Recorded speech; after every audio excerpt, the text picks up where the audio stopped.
इति ब्रह्मणे तिरवद समर्थ है। ओम तत्सत जो है ये 3 मंत्र का जाप है और ये पूर्ण परमात्मा का इसकी 3 प्रकार की विधि सिमरण करने की है। जैसे ये दास आपको बताता है सतनाम में 2 मंत्र होते हैं, एक ओम होता है, एक तत्गुप्त है।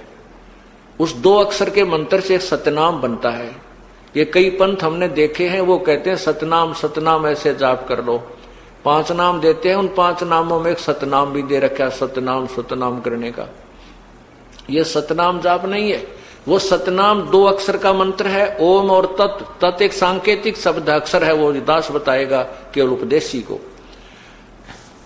तो उस 2 अक्षर के मंत्र को सतनाम कहते हैं। और तीसरा मंत्र और है, वो सारनाम कहलाता है, वो पूर्ण परमात्मा की प्राप्ति का है। तो यहां जो गीता जी अध्याय नंबर 18 के मंत्र 66 में जो कहा है गीता ज्ञानदाता ने कि सर्वधर्मान परित्यज माम एकम शरणम व्रज, मेरे लेवल की जितनी धार्मिक पूजा हैं, जैसे हम यज्ञ करते हैं, धर्म करते हैं, ये 5 यज्ञ करते हैं, ओम नाम का जाप जो आपको दिया जाता है सतनाम के साथ में, तो ये परब्रह्म, ये ब्रह्म की पूजा है, साधना है।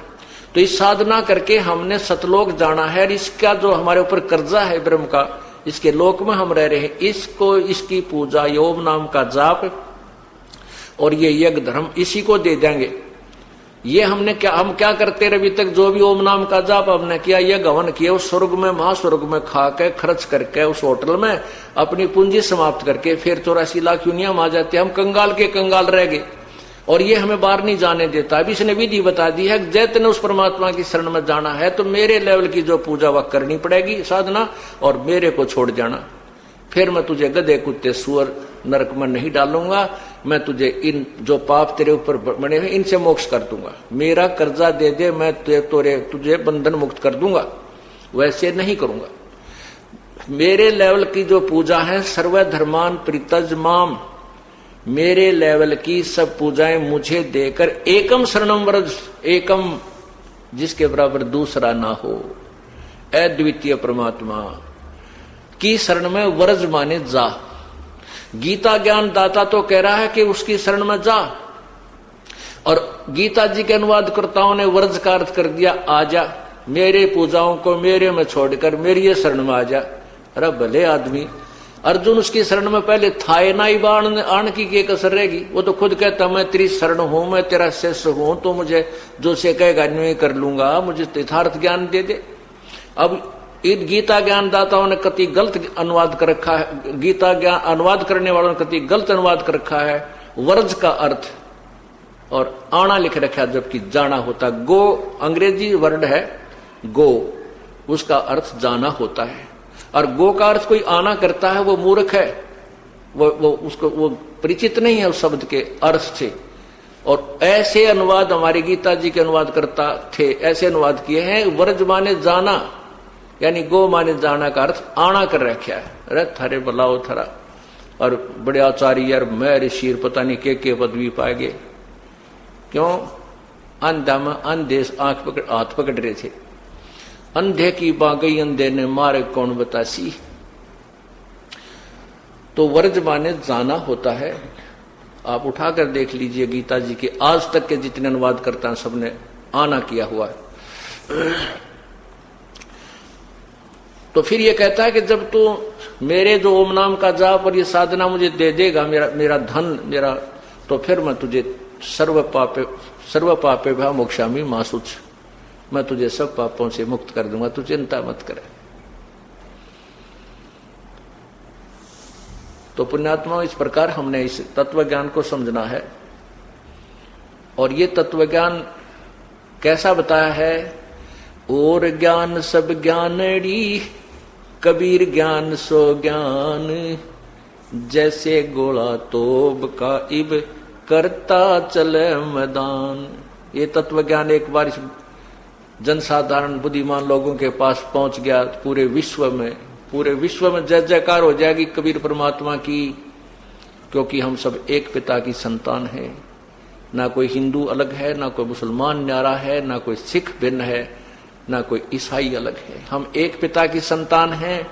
हम धर्म के कारण ही बढ़ते चले गए, क्योंकि आत्मा को परमात्मा की चाह है, और जिसने भी कोई ज्ञान देना चाहा है, जिससे कुछ हमें राहत मिलनी प्रारंभ हुई, हम उसी संत के पीछे लग गए।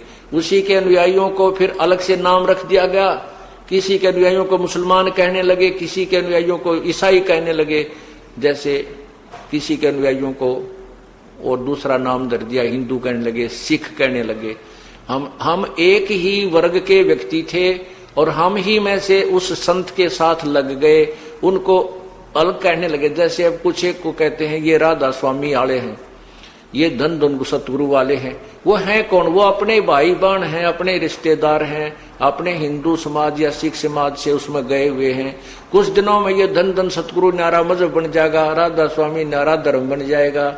वो आदमी एक है, आत्मा वही है, एक ही पिता की है।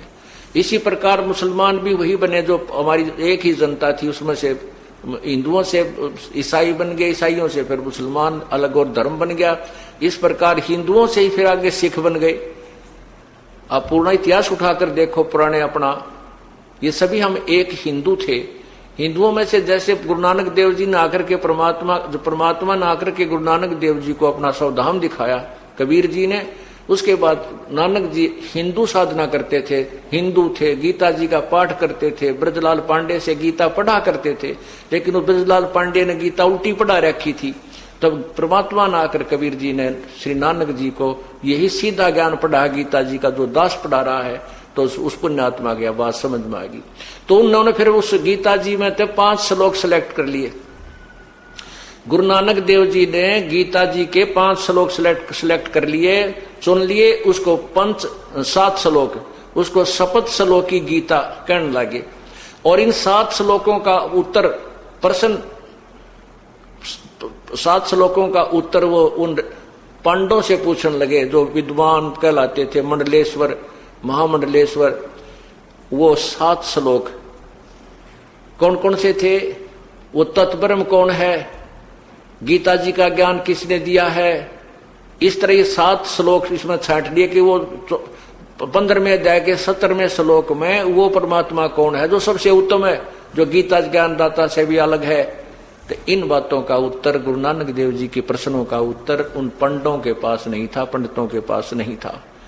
तो उसके बाद यथार्थ ज्ञान को समझकर कुछ अनुयायी हो गए इन हिंदुओं में से ही श्री नानक साहिब के। आगे चल के उन्हीं के फिर वंशज बढ़ के अलग से एक समुदाय बन गया। समुदाय का नाम एक धर्म धर दिया। धर्म वही है जिसमें धार्मिकता हो, चाहे उसको हम हिंदू कहें, उस समुदाय का नाम चाहे हिंदू रख लें, चाहे मुसलमान रख लें, चाहे ईसाई रखें, चाहे सिख रखें, उनमें गुण ये होने चाहिए जो चोरी नहीं करे, ठगी नहीं करे, शराब मांस तम्बाकू नहीं छुए, ना पीवे, ना प्यावे, ना कोई बुराई करे, ना वो कोई हत्या हिंसा करे, और भक्ति शास्त्र का अनुसार करे, तो वो धार्मिक व्यक्ति है। फिर उस समुदाय का नाम आप कुछ भी रख सकते हैं, वही मान्य होगा, लेकिन उनके कर्म बढ़िया होने चाहिए। तो कहने का भाव ये है हमारा कि उस परमात्मा ने ये जो हम जो साधना करते थे, उस साधना के आधार पर हम डिवाइड हो गए। पूर्ण परमात्मा ने आकर के हमें इस तत्व ज्ञान से परिचित कराया, और ये निर्णायक ज्ञान हमारे को उसी परमेश्वर ने बताया। अब प्रसंग चल रहा है कि वो परमात्मा कौन है, कैसा है, कहां रहता है, और उसकी पाने की विधि कैसी है। जैसे भी आपने सुना है कि ओम तत्सत, इस 3 मंत्र के जाप से परमात्मा पूर्ण ब्रह्म के पास जाएंगे, गीता जी ने संकेत किया है। और तत्व जो सत जो मंत्र है वो पूर्ण परमात्मा का है। ये सत नहीं, वो सत और मंत्र है जिसको ये दास बताएगा, जिसको सारनाम भी कहते हैं। इन तीनों मंत्रों का जाप करके उस परमात्मा के पास जाना है। अब जैसे कई भक्तजन कहते हैं कि हमारे गुरुदेव तो सीधे त्रिकुटी से ऊपर ले जाते हैं, हमने यहां से नीचे कुछ क्रिया नहीं करनी है, हमारे शरीर में कमल बने हुए हैं। रीढ़ की हड्डी के अंदर की तरफ, बैकबोन के अंदर अंदर की साइड में हमारे कमल बने हैं, मूल कमल, जो गुदा से, रीढ़ की हड्डी गुदा के पास जाके समाप्त हो जाती है। इस अंदर की तरफ रीढ़ की हड्डी के 2 उंगल अंदर ऊपर एक मूल कमल है जिसमें गणेश जी का वास है। उससे 2 उंगल ऊपर, थोड़ा सा ऊपर जो है स्वाद चक्र है जिसमें सावित्री और ब्रह्मा जी का वास है। जो रजोगुण प्रधान देवता हैं ब्रह्मा जी, वो स्वाद चक्र में है, जो जिससे प्रजनन क्रिया होती है, जिससे उत्पत्ति होती है, सेक्सुअल सिस्टम जिससे कंट्रोल्ड होता है। उसके बाद नाभि कमल है, इसमें विष्णु भगवान और लक्ष्मी जी का वास है। उसके ऊपर फिर हृदय कमल है, हृदय कमल में भगवान शिव और पार्वती का वास है जो तमोगुण युक्त है, और कंठ कमल में दुर्गा का वास है। अब हमने उसके बाद त्रिकुटी स्थान मिलेगा। त्रिकुटी क्या है? एक इंटरनेशनल एयरपोर्ट समझो, इंटरनेशनल एयरपोर्ट, अंतरराष्ट्रीय हवाई अड्डा। अब हमने स्वदेश जाना है, हम दूसरे देश में गए हों और अपने देश में लौटना है, और वहां हमने फैक्ट्री ला रखी है या कोई कारोबार शुरू कर रखा था, और वहां पर हमारे ऊपर कर्जा बन गया, जिसके कारण हमारी सब सुविधाएं छीन ली गई। बिजली का बिल नहीं भरा तो बिजली का कनेक्शन कट गया, टेलीफोन का बिल नहीं भरा तो टेलीफोन का कनेक्शन कट गया, और भी कोई सुविधा में प्राप्ति, पानी का बिल नहीं भरा तो पानी का कनेक्शन कट गया। इस प्रकार हम वहां कति हताश होकर, दुखी होकर मजदूर लगे, और वहां पर कोई अपना देसी भाई मिल जा, अपने देश का कोई व्यक्ति मिल जाता है, और वो साहूकार है, सेठ है, या यहाँ का राजा है, और वो जाकर के कहता है कि भाई वहां के राजा को, उनके अधिकारियों को कि भी मैं इनका गारंटर बनता हूं, ये हमारे देसी हैं, और इसके तू ये सब कनेक्शन चालू कर दे, ये फैक्ट्री चलाएगा तो तेरा भी कर्जा तारेगा और बिल भी भर देगा, अपनी रोजी रोटी भी करेगा। इस प्रकार उनको जब कोई सेठ, कोई साहूकार यानी कोई बड़ा अधिकारी मिल जाता है, वो कनेक्शन दोबारा करवा देता है गारंटर बीच में बनके, तो उसका काम शुरू हो गया। फिर उसने अपनी मजदूरी, अपनी भी रोजी रोटी उसी में से चलानी है, और उस कर्जा भी उतारना है। तो हम असंख्य युगों से ब्रह्मा विष्णु महेश के कर्जवान हो गए। हम इनके लोक में रह रहे हैं, हमारे सब कनेक्शन कट गए हैं, इसलिए हमें कोई सुविधा नहीं मिल रही। हमें केवल उतना ही मिल रहा है जितना हमारे प्रारब्ध में है। अब जो हम ये दास आपका गारंटर बनेगा, और ब्रह्मा विष्णु महेश के जो इन कमलों में ये विराजमान हैं, इनके कमलों से पार होने के लिए, ऊपर चलने के लिए, इनसे नो ड्यू सर्टिफिकेट लेने के लिए जब स्वदेश आएंगे, इनका ऋण उतारना होगा। इनका कर्जा, जब इनका लोन हम उतारेंगे, वो विधि बताई जाती है, तो ये कनेक्शन आपके दोबारा जुड़वा दिए जाएंगे। आपने मेहनत करनी है, इन मंत्रों का जाप करना, जो प्रथम मंत्र आपको दिया जाता है, जिसमें 7 मंत्र होते हैं।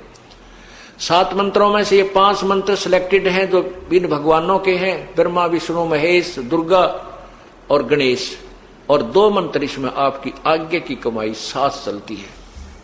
सतलोक जाने के ये 2 मंत्र भी, इनका अलग से धन एकत्रित होता है। उसके बाद फिर आपको सतनाम दिया जाता है। जब आप त्रिकुटी में पहुंचोगे, इंटरनेशनल एयरपोर्ट पर पहुंचोगे, उससे पहले तो बहुत प्रोसीजर है, तब वहां जा चुकोगे। वैसे कोई हवाई अड्डा नूना है, ऊपर वाले के अड्डे में घूमे आए, वहां जाने के लिए तो बहुत कुछ पैसा चाहिएगा, स्वदेश आने के लिए बहुत पैसा चाहिएगा। तो वो आपके पास पहले तो वहां की सरकार के, वहां के अधिकारियों से नो ड्यू सर्टिफिकेट होंगे कि ये कर्ज मुक्त है, हमने इसका कुछ लेना देना नहीं है इसे, और ये आपका फिर वापसी आने का वीजा बन जाता, वो पासपोर्ट बन जाता है। तो पासपोर्ट वापस बनने के बाद फिर हमें किराया चाहिए वापस आने के लिए, टिकट जहाज का। तब हम एयरपोर्ट पर आएंगे, एयरपोर्ट का जो टिकट लेकर के फिर जहाज में बैठकर स्वदेश आएंगे। ये तरीका है। ये कहते हैं जो हमें उल्लू बनाते हैं, मूर्ख बनाते हैं संत, कहते हैं नहीं हमारे गुरु तो सीधे त्रिकुटी से ही चलते हैं, यानी और कुछ प्रोसीजर नहीं। इससे सिद्ध है कि उन्हें त्रिकुटी देखी भी कोई ना है।